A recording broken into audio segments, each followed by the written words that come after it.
Welcome to Mountain Mule Media. Mountain Mule Media is a production of Mountain Mule Transportation. This podcast was created to connect locals and travelers to businesses in southwest Montana. Through these conversations, we can better get to know business owners, what they do, and make the most of our time and experience here in Montana. These episodes will feature 10 to 30-minute interviews about businesses that help support our local community and our visiting community. To help support this podcast, you can follow it on YouTube and Spotify, and you can use Mountain Mule Transportation for any of your transportation needs. We will be releasing episodes twice a week regularly. If you or someone you know is interested in being on Mountain Mule Media, please reach out directly. Thank you for your support. We're going. Brian Gilman, Warriors in Quiet Waters. Thanks for being here. I appreciate the time. Thank you for having us. Yeah, what can you tell me about what you guys do? Yeah, so before I do that, I'd first like to talk about the challenge that we're addressing. Okay. So scope, scale, and the why. So we serve post 9/11 combat veterans. That's what Warriors in Quiet Waters does. And the scope of that challenge is that 2.4 million post 9/11 combat veterans have deployed 5.2 million times since 9/11. As you saw at the event that we were both at last week, just to put that in terms that people can understand, if each one of those combat veterans was represented by a quarter, and you stack 2.4 million quarters on top of each other, that stack of quarters would extend 14,000 feet in the air. That's 10 times the height of the towers that fell on 9/11. So that's the scope. The scale is roughly 54,000 post 9/11 combat veterans were physically wounded. Everything from traumatic brain injury to amputations to polytrauma. About roughly 300,000 post 9/11 combat veterans suffer from symptoms of post-traumatic stress every year. And the challenge that all combat veterans face when they leave the military is this incredible sense of loss. As you can imagine, while you're serving on active duty in a time of war, you have an incredible sense of mission and purpose. You have an incredible understanding of who you are and why you're there. And you have this team that you're surrounded by that you trust implicitly. And a leader standing in front of you that you can follow. And when you leave the military, all that's stripped away.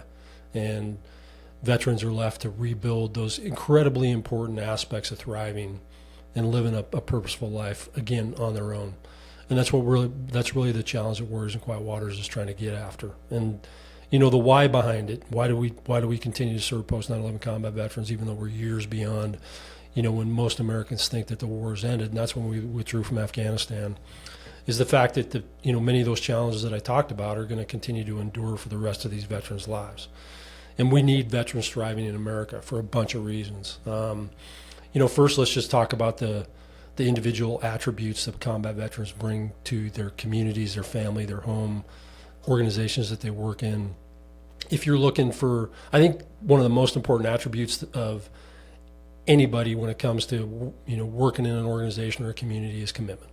Mm-hmm. Someone that's truly committed to a cause makes all the difference in the world. Well, every one of those 2.4 million combat veterans wrote a blank check when they deployed overseas to combat. They wrote a blank check up to including everything including their life and their future. Talk about commitment. And then the attributes that they gained as being members of the armed forces during a time of war, we encapsulate that in the term of the warrior ethos. Attributes like honor, courage, commitment, selflessness, perseverance, being able to work in a team, being able to set their own personal needs aside to get after what's the most important thing. So, we need those veterans thriving when they go back to communities because they make those communities stronger. They make America stronger ultimately because the impact of that individual veteran extends like a ripple on a pond when you throw a rock in it. And they need to serve as exemplars for the next generation of warriors coming up. We need America's sons and daughters looking at post 9/11 combat veterans, seeing somebody that's thriving, seeing someone that they want to be like, and recognizing that serving in the military is valued and valuable because ours is an all-volunteer force. And if we don't have those types of exemplars, then we're going to be challenged to raise the armed forces that we need to. And we've seen that historically over the last couple of years in terms of the military services and their recruiting efforts. So that's what we do and why we do it. We can get into the how if you want. Yeah, I'd love to hear a little bit about what you guys do, what you offer to sort of fill that void that you speak of. Yeah, so historically here in the Gallatin Valley, southwest Montana, We've been known as a organization that brings veterans fly fishing. It's not what we do. Nature and nature-based activities, specifically fly fishing, archery hunting, and photography, are tools that we use in the program. I tell people they're co-facilitators in the program because we use those tools embedded within what is a 9-month high-touch program that's based on the best evidence-based research out there in terms of what it takes human beings to thrive. We use those activities in nature as a tool to prepare the warriors that come through our program emotionally and psychologically to be able to take on the challenging questions that they're going to face as they go through this 9-month program. Questions like, who am I now that I'm no longer on active duty? What are my values? Who are the most important people in my life that are going to give me a sense of security that I can rely on when times get tough? And ultimately, what's a life of purpose and meaning look like for me? And how do I make meaning of my past experiences in combat? Trauma is a real aspect of combat. Post-traumatic stress is a real thing, but it doesn't need to be a disorder. And we see so many combat veterans that struggle with post-traumatic stress going through a traditional approach because they lack trust in the process, or there's pharmacology associated with that process that only causes more problems. Warriors in Quiet Waters addresses it from a positive psychology approach, and that's focusing on building strength in those aspects of well-being and thriving that make us resilient and able to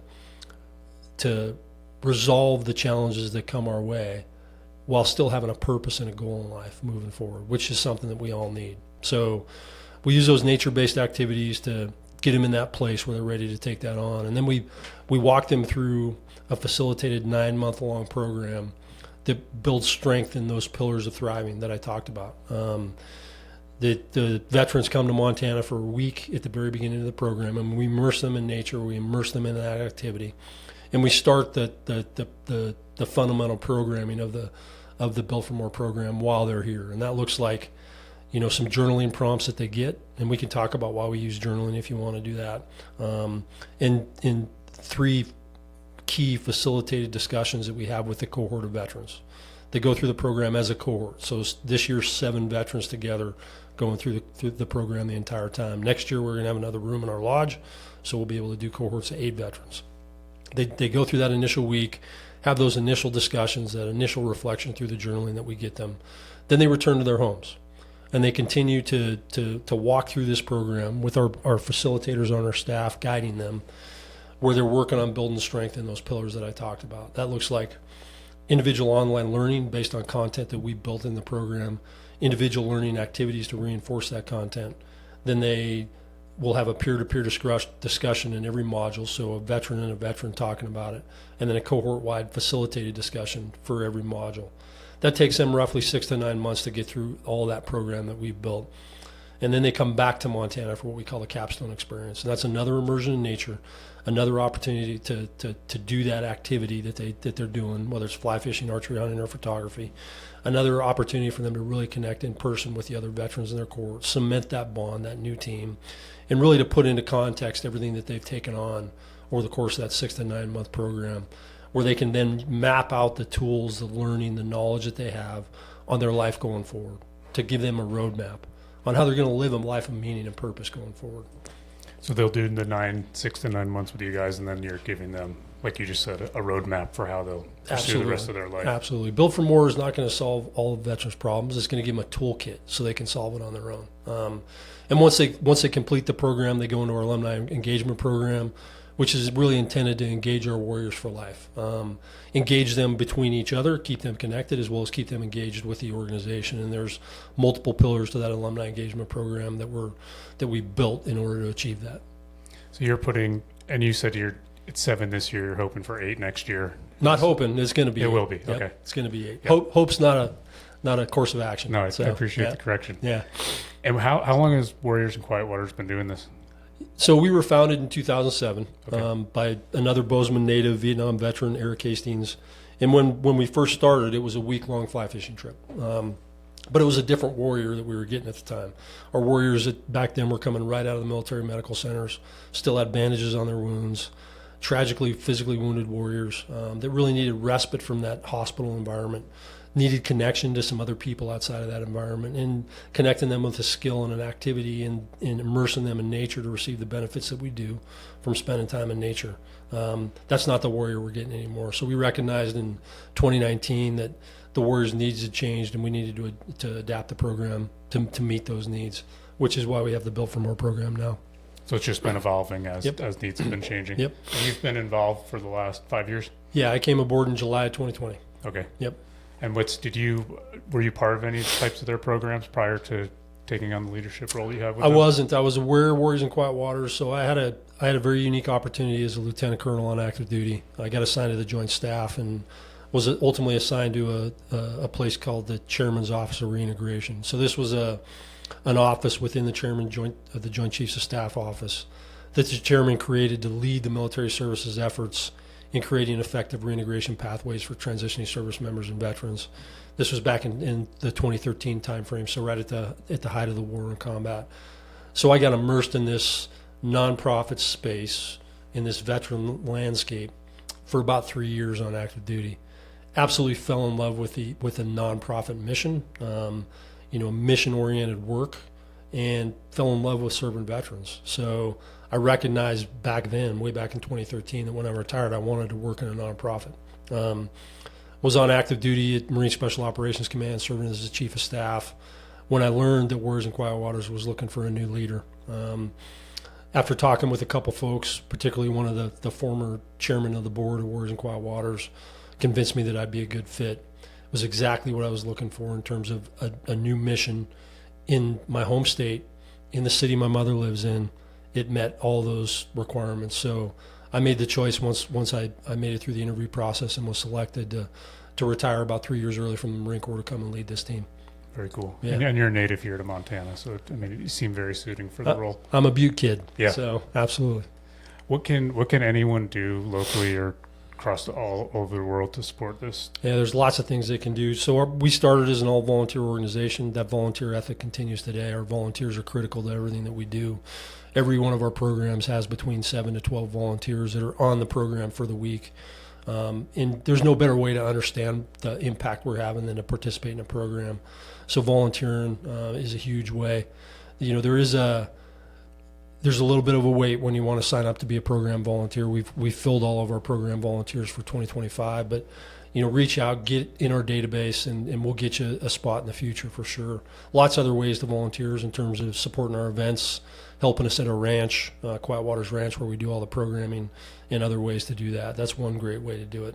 Another is to help spread awareness. Learn about our mission, learn about our impact, and you can do that by going to our website, wqwf.org, and help spread awareness about this organization. If you're looking for an organization that's making a huge impact in the lives of post 9/11 combat veterans, you don't have to look any further than Warriors in Quiet Waters. And in order for us to achieve our strategic goals, which is to serve as many veterans in this Built for More program as we can, we have to bring in new believers and new supporters of the organization. That's a great way to do it. And then finally, while our programs are 100% cost-free to the veterans, they're not free. We raise funds through our fundraising efforts from individuals, corporations, businesses, and foundations that fund this impact that we're having, that fund our mission, and every dollar counts. We're coming up against a big weekend this weekend called Give Big Gallatin Valley here in Bozeman, where it's a community-wide fundraiser for the most impactful nonprofits in the Gallatin Valley. And that's a great day to, if you want to donate to Warriors in Quiet Waters, to donate between May 1st and 2nd, and you'll count towards what we raise and Give Big Gallatin Valley. Cool. And you got a couple more events coming up this summer? Yeah, we'll do 3 fundraising events this year. Yep. The first is happening on May 17th. It's less of a fundraising event than really an opportunity for us to take a pause and remember why we're here on Memorial Day. To recognize those fallen warriors that have given their all in service of our nation and our nation's defense, and give our most committed donors an opportunity to get out to Quiet Waters Ranch and do that reflection in terms of how they supported us. So that goes May 17th. Our biggest annual fundraiser is called Warrior Taste Fest. It goes on September 12th here in Bozeman. That's a celebration of drink, art, food, and patriotism. It's a high energy event, and that event raises about 20% of our budget every year. So if you're looking for a really good time on September 12th, come out and see us at the Commons in Bozeman. And then finally this year we're launching a new event called Salute to Service that will go November 14th around Veterans Day. And that's a Montana black tie event that will be a formal dinner, an incredibly powerful keynote speaker, Lieutenant General Mark Schwartz, who was the Deputy Commander of Joint Special Operations Command, the Commander of Special Operations European Command, and is now our Vice Chair on our board. And then it'll transition into a USO style show at the end of the night. So three big events for us this year that we're really looking forward to. Very cool. And your website's the best place to find more info about all this stuff? Absolutely. Yep. That's warriorsandquietwaters.com? Just wqwf.org. Okay, cool. Yep. And I'll put that in the description as well. Thanks. Appreciate it. Cool. I think that's about everything. I appreciate your time. And I really appreciate you giving us the opportunity to spread awareness about our mission. yeah, thank you, Brian. Thank you. Appreciate it. Thanks.